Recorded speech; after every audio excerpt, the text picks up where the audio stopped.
Thanks, Goose. Amnesia: The Dark Descent was a downloadable survival horror game that seemed unassuming at first, but was surprisingly terrifying.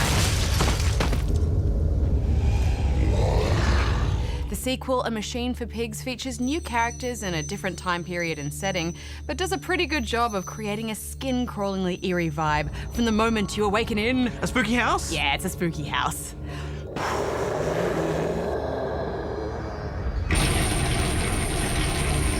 Daddy, please don't kill me.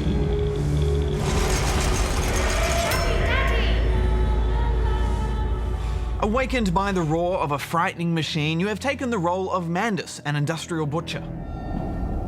Through letters and recordings, you're able to piece together a few elements of what has happened over the past few months. It is wonderful how tragedy focuses the mind. What else is that, is it? You're not alone in the house, however. Your two children are missing and their haunting voices call out to you at every turn. Papa, this way. There's a bad man coming. And soon you start to receive phone calls from someone only known to you as the engineer. My children are engaged. If you help me, I can help you release them. He instructs you to journey into the depths of this dark mansion's cellar to fix the broken machine in order to free your children who are trapped between flooded sections. The writing is, as ever, top-notch, with beautiful poetic dialogue that cryptically reveals fragments of the story through maddened ye olde English ramblings. This dawning epoch, this age of reason, an empire grown fat, ripe for the bleeding. It has a bit of a slow start, I thought, mostly because the original game started with an intense mechanic right off the bat that dealt with light and impinging madness. Yes, the darkness drove you mad, so you had to keep finding ways to light the area around you or you'd go crazy. Yeah, exactly. This time, despite having a bit of a foggy memory, you don't have to deal with any form of insanity. You're more focused on figuring out the puzzle of getting through the house and its many doors and secret passageways.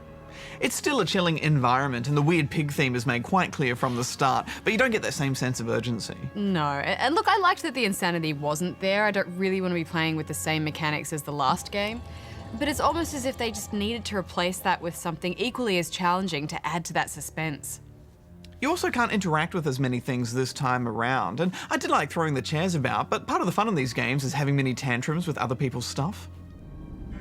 Where's my children? Take that! The inventory system has been removed. It's more about keeping your eyes open for clues in the environment and referencing the letters you find, rather than piecing together found objects. Yeah, I didn't mind that. I mean, heading down into the depths, the puzzles to unlock doors and gates aren't particularly taxing, but, you know, everything is dark and gloomy. There's that frequent roar of the machine. There's always things moving by themselves in the dark. So it does keep you on edge, but the hope of saving your children gives you courage, even as aspects of the story start to hint at strange experiments. Yes, the deeper you delve, the darker and creepier it gets. And sure enough, you begin to encounter some pretty terrifying creatures. They're flickering, they're coming. In keeping with the theme of the game, there are horrifying pig things that come after you in the darkness. A clever clue that you might be about to be paid a visit by one of these things is that they cause the lights around them to flicker.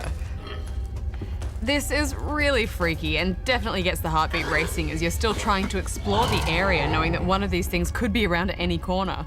Ah, those squeals. No. Just like in the first Amnesia, you can only hide, so you can't fight them, and they're attracted to light, and if you look at them, they'll come after you.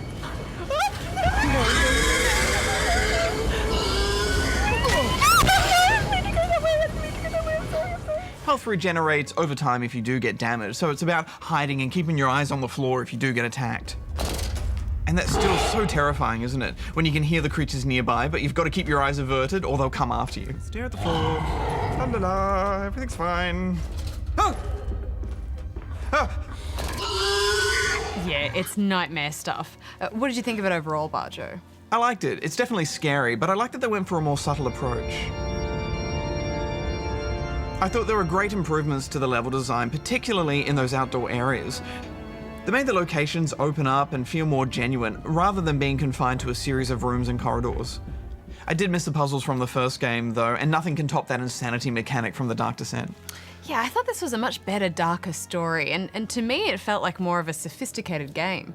Something about this narrative in particular I found really horrifying. But it is a lot lighter on the scares though, isn't it? You'll be jumping a lot less, and that's a shame because I think people go into these games really craving that heart-stopping experience.